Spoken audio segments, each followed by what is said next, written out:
శేషసాయి, గోపశ్రేష్ఠుడా, ఓ గోవిందుడా, నువ్వు ఆటలలో మునిగిపోయి నిన్న రాత్రి కూడా కడుపు నిండా పాలు సరిగ్గా తాగలేదు. పొద్దున్న నిద్ర లేచినది మొదలు ఆటలు ఆడుతూనే ఉన్నావు. ఇప్పుడు మధ్యాహ్నం అవుతున్నది. ఆకలితో నీ కడుపు లోపలికి పోతున్నది. అలసిపోయిన నువ్వు ఇప్పటికైనా కడుపు నిండా పాలు తాగుదు గాని రా కృష్ణ, నా ఒడిలో పడుకుని నీ బుల్లి బుల్లి కాళ్ళను ఊపుతూ అందమైన నీ నోటితో పాలను తాగుదువు గాని రా నా బుల్లి తండ్రి, రారా కృష్ణ. నన్ను ఉద్ధరించడానికే పుట్టిన నా చిన్ని కన్నయ్య, నువ్వు పుట్టినప్పటి నుండి ఒట్టిలో ఉంచిన పాలు, పెరుగు, కమ్మటి వెన్న, నెయ్యి ఏమీ మిగిల్చి ఎరుగను. ముత్యము వంటి చిరునవ్వు నవ్వుతూ, ముక్కు పైకి ఎగపీలుస్తూ, ఆట పట్టిస్తూ అన్నీ పారపోస్తున్నావు. నాకు కోపము వచ్చినా చిరునవ్వు చిందించే నీ అల్లరి మోమును చూస్తూ ఏమీ అనలేకపోతున్నాను. నా బుల్లి తండ్రి, అల్లరి చేయకుండా వచ్చి పాలు తాగవయ్యా. ఇరుగు పొరుగు పిల్లలు ఏడ్చుకుంటూ వెళ్ళి నువ్వు చేసే కొంటె పనులను తమ తమ తల్లులకు చెప్పగా వారు నీ అల్లరిని భరించలేక నా వద్దకు వచ్చి నిందిస్తూ ఉంటే చూసి ఆనందిస్తారే కానీ నీ తండ్రి గారు నిన్ను ఏమీ అనలేరు. ఓ వాసుదేవా, ఎంతో అభిమానముగా చూసుకుంటున్న నేను నీ అల్లరిని ఆపలేకపోతున్నాను. నందగోపాలుడి ముద్దుల బిడ్డడా, వచ్చి పాలను తాగవయ్యా స్వామి. ఓ దేవాదిదేవా, ఎంతో అభిమానవంతులు అయిన ఈ రేపవల్లె వాసులను వశపరుచుకున్న నువ్వు మోసపూరితుడైన కంసుడిని భయముతో లోబరుచుకొని మెత్తటి దూది వంటి నీ బుల్లిపాదములతో కంసుడి ఆజ్ఞతో వచ్చిన మాయాశకటమును తన్ని ముక్కలు చేసినప్పుడు నీ పాదములు కందిపోయి నిప్పిపుట్టాయేమో అని తెగ భయపడ్డాను.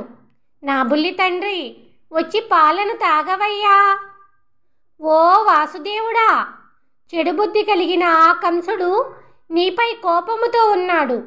ఒంటరిగా ఉన్న నిన్ను మోసముతో వశపరుచుకుంటే నేను బ్రతకలేను. ఒంటరిగా ఎక్కడకు వెళ్ళకయ్యా. ఈ తల్లి మాటలను వినవయ్యా కన్నయ్యా. ఈ రేపల్లెకే మంగళదీపమా, చక్కగా వచ్చి పాలను తాగవయ్యా తండ్రి.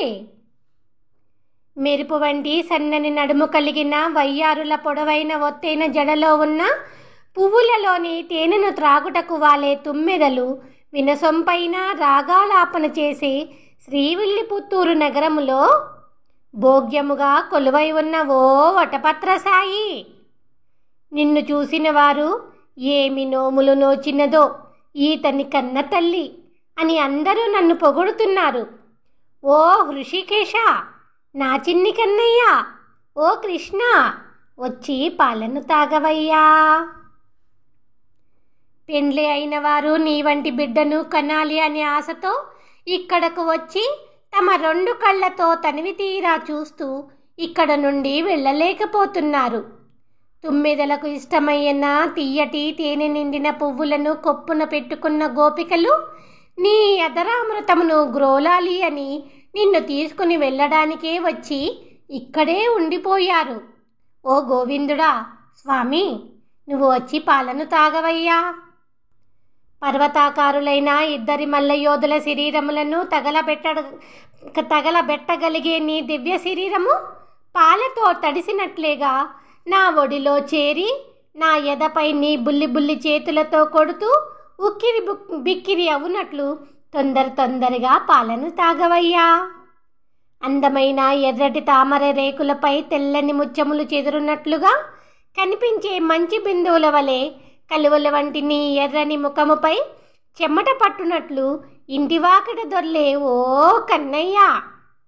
ఒకానొకప్పుడు దేవతలకు అమృతమును పంచిన ఓ మోహిని అవతారుడా, వచ్చి పాలను తాగవయ్యా. కాలిగజ్జల సవ్వడితో పాటు కూని రాగమును తీస్తూ బుడిబుడి అడుగులతో నువ్వు పరిగెడుతూ వస్తూ ఉంటే నిన్ను చూసిన నాకు నిజముగా నువ్వు పద్మనాభుడివేనా అని అనిపిస్తున్నది. ఓ పురుషోత్తముడా, అలసిపోయేలాగా కుంభనృత్యము చెయ్యాలి నువ్వు. పరిగెత్తి పారిపోక వచ్చి పాలను తాగవయ్యా. తల్లితనపు హృదయము ఉన్న యశోదాదేవి, మాధవ వచ్చి పాలను తాగవయ్యా అని అంటూ పలికిన పలుకులను మంచి పరిమళముల కలువలతో నిండిన నిండు నీటి చెరువులు కలిగిన శ్రీవిల్లిపుత్తూరు నందు కీర్తి ప్రతిష్టలు కలిగిన భట్టనాథుడు అనే పెరియాళ్వారు రచించిన ఈ 10 పాసురములను ప్రతిరోజు చదివే వారికి కళ్యాణ గుణ సంపన్నుడైన ఆ పద్మాక్షుడిపై అమితమైన భక్తి కలుగుతుంది.